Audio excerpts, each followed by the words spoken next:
work with.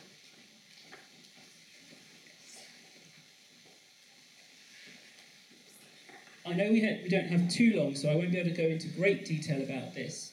But this was brought into sharp focus for us when we were invited to be evaluated by an organisation called the Education Endowment Foundation. They funded a research project of our system. But we engaged in a dialogue with them and we said, well, you can't just evaluate the effectiveness of this technology without us considering how it is going to be used and what the teachers are going to use it for. So we developed a program. We developed a program that meant that teachers were going to focus on a shared educational goals and that we could measure the impact of them doing so. So we ran a pilot project for 6 months. It involved 12 primary schools dispersed all around the country. And this was our challenge.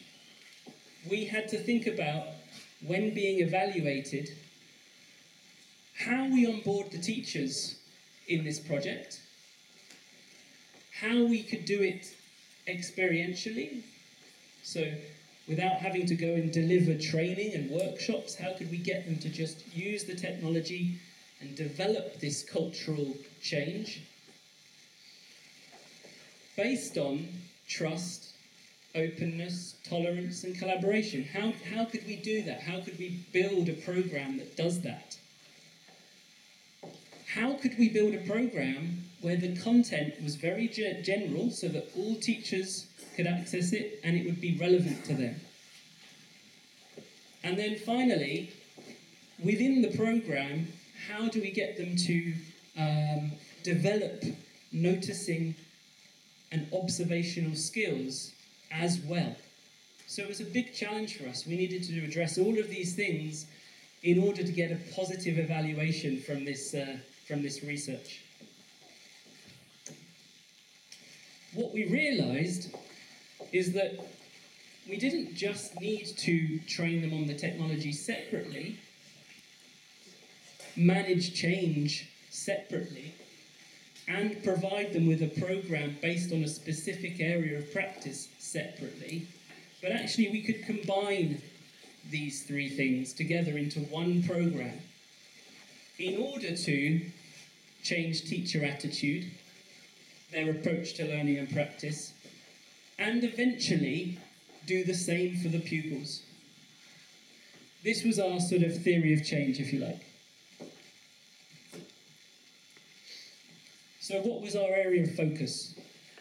Well, the Education Endowment Foundation in the UK, they have built a toolkit similar to others that you may have come across, where you can look at the impact of different teaching strategies, different areas of teaching and learning, in terms of the additional months of progress that they are, that research shows that they have.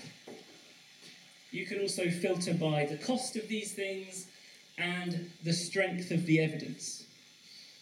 And so we looked at this, we used this toolkit, and obviously right at the top sits feedback. So we decided that this should probably be our area of focus. However, when we looked at all the other studies around feedback, we were also aware that there are many that have had negative outcomes, or no outcomes at all, no positive outcomes. So we were very mindful of this in building our program. We realised that actually we couldn't just focus on feedback alone in order to develop feedback. We needed to be more holistic. So when we looked at the second item on the list, metacognition and self-regulation in students, which has an equal level of impact, we realised actually this ought to be our desired outcome.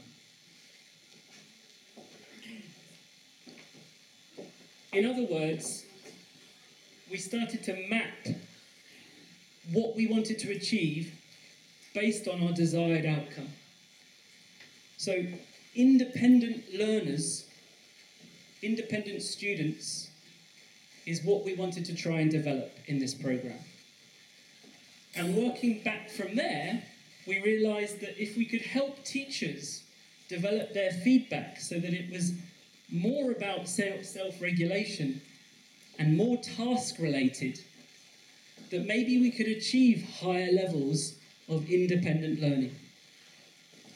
Working back from there, we also realised that if we don't support the teachers to develop speaking skills, if we don't support the teachers to develop speaking skills in the students, then they won't be able to verbalise and explain their thinking very clearly. So we also needed to help them to do this. Working back from there, we also needed to guide the teachers and help them develop their use of questioning so that they could inspire and elicit the information that they wanted from their students. And of course, all of this relates to classroom talk and dialogue, or dialogic pedagogy. It's all part of this mix. And obviously, we needed to do it collaboratively and with a growth mindset. Not just for the students, but for the teachers as well. So this is how we developed our film club program for teachers. We developed content on our platform that begins by looking at dialogue, then questioning, then speaking skills, or oracy as we call it, feedback, and then growth mindset. This is our program. And this is a very long way of answering your question. But it was also about the change management process. It was about inviting teachers into a low-risk, low-threat environment, something that actually could be maybe a bit fun. We designed posters. We made up funny names for the modules based on films. We sent popcorn to each of the schools. We wanted them to be relaxed. We wanted them to see that video is not something to be afraid of. And crucially, we provided the videos so they didn't have to record themselves straight away. They could start to engage in discussion. They could start to change their practice, change their thinking, change their attitudes, even before they turn on the camera and record themselves.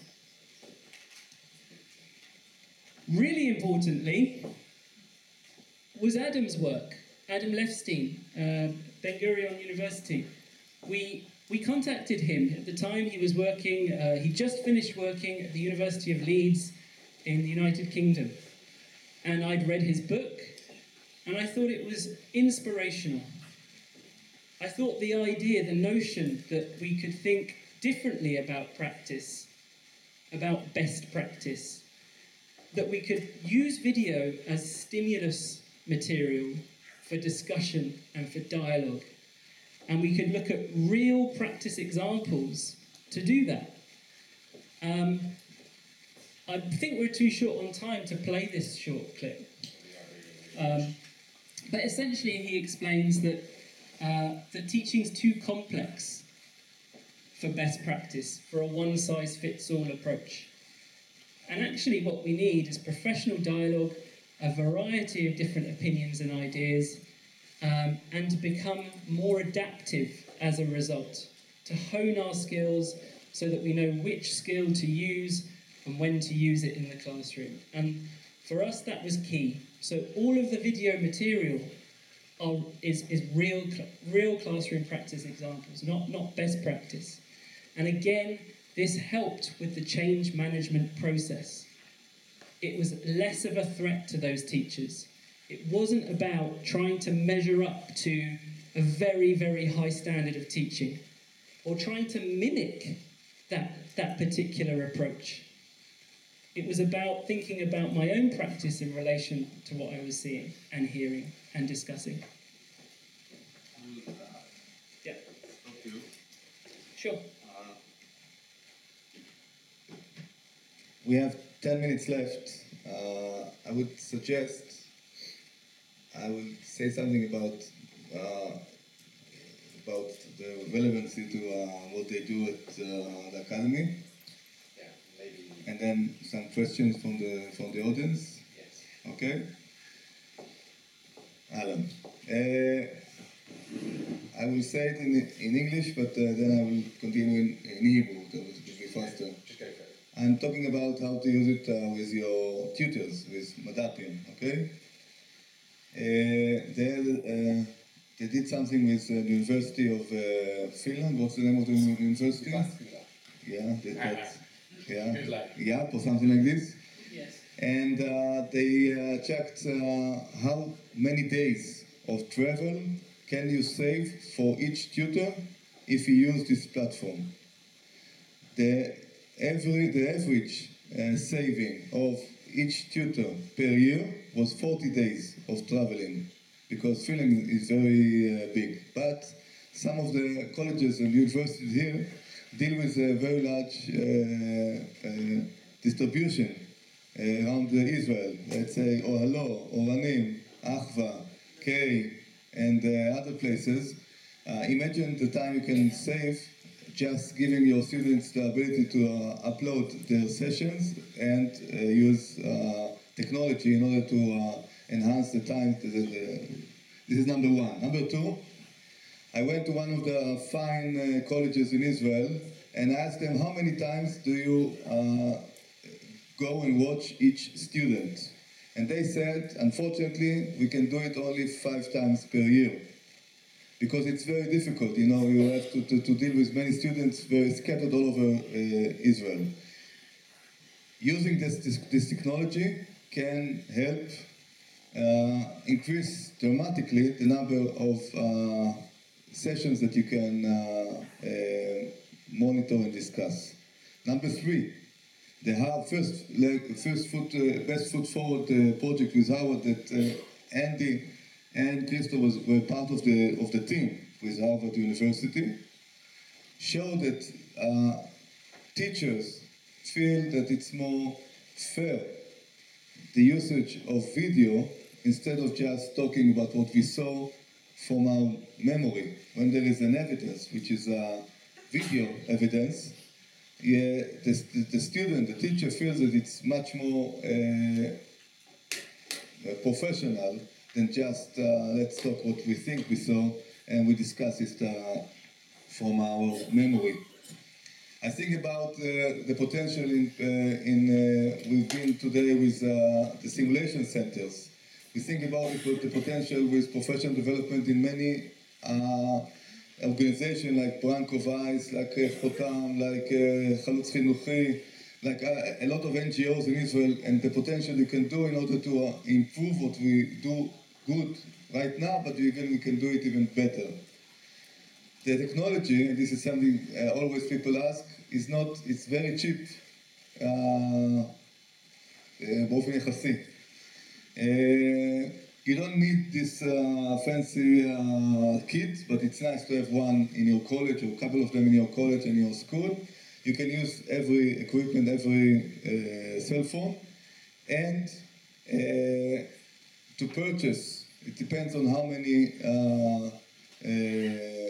teachers or how many licenses you have in your organization. But if you have a lot of license, the average price is around 200 shekels, more or less, so per year. So it's not very expensive. I've been a school teacher and a principal.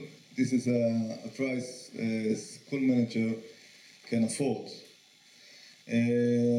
And there are many more usage for that. And I did it in English. 1 or 2 questions and we'll wrap up. The good news are that Antti and maybe somebody else is coming 1 month from now to the Professional Development Conference that the Ministry of Education and Branko Weiss together during the first day of Pesach holiday. So they're going to be 1 month from now, and they're going to participate in some other meetings in order to see if we can implement this platform on a very big scale, and in this way we can lower the price per customer. So 1 or 2 questions, and we'll have a break, and then Academic Kitas continue on קומה רביעית, כיתת דוכיפת, אוקיי? קומה רביעית, בערך ב5 כזה, כיתת דוכיפת. 2 or 3 questions, and we're done. שאלות? יש שאלות? שאלות, התייחסויות?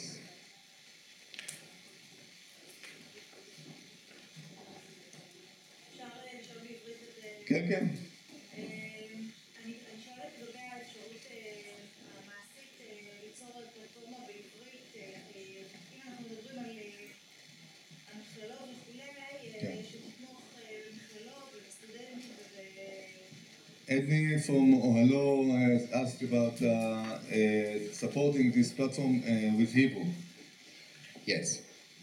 Something we have to obviously work on, but it's not rocket science. Yeah, we do support multiple languages, but what we don't have at the moment is the template that goes right to left. But it's fixable. It's fixable. So, you know, by the time we're back talking to you, that will be something we can support. זה יהיה פלטפורמה בעברית, זה משהו ש...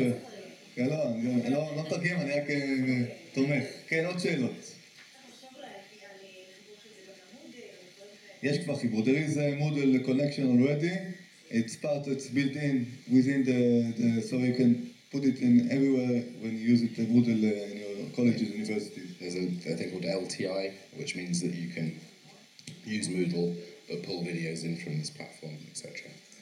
עוד שאלות? כן, טל.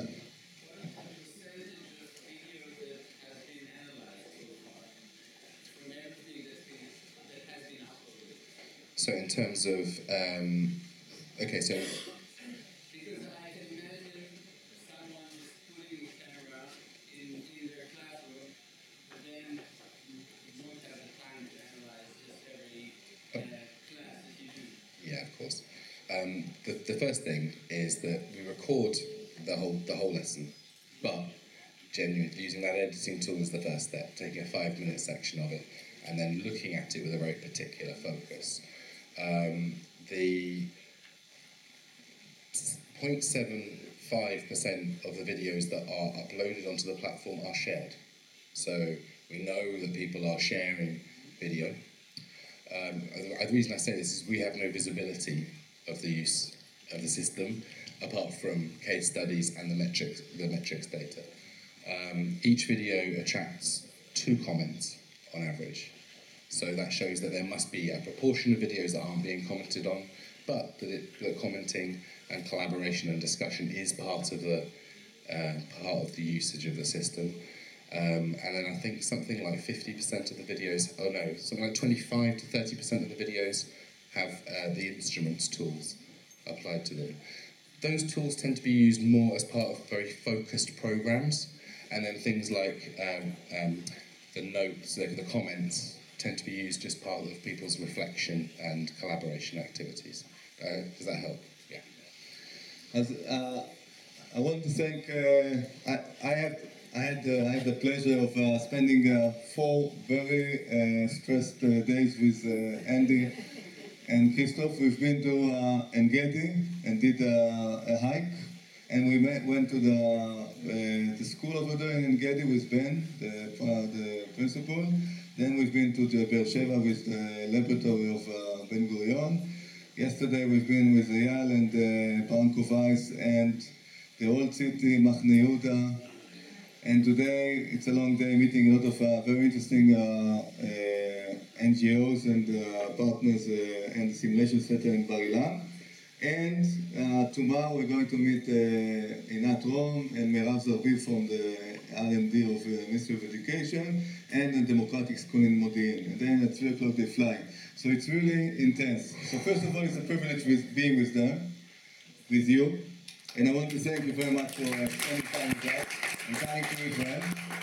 And they are going to stay here for a while if you want to ask them a question or you want to change. May I also add one thing as well. If you do need to run off, but you do want to get some more information about the system, the URL that's up there, that's our website, www.irisconnect.com. And if you put in /UK/Israel, there's a registration form where you can put in the name of your organisation. And we'll send you some more information about the system. There's also a guide, a download effective teacher self-reflection guide, which you can register for there as well. But obviously, we'll be here for some time, and if you want to come and talk to us then, it'll be a pleasure to talk to you. I just finish off by saying again, thank you so much to all of you for participating in the programme today. And I know it's quite a long time to sit and be, we'd much rather have a more dialogic experience, but I think we did okay. And of course, extend the thanks again to the team here for making it not only a wonderful experience doing this, but also the trip that we've had in the last 4 or 5 days, so 3 or 4 days rather. How long have we been here? Anyway, thank you again.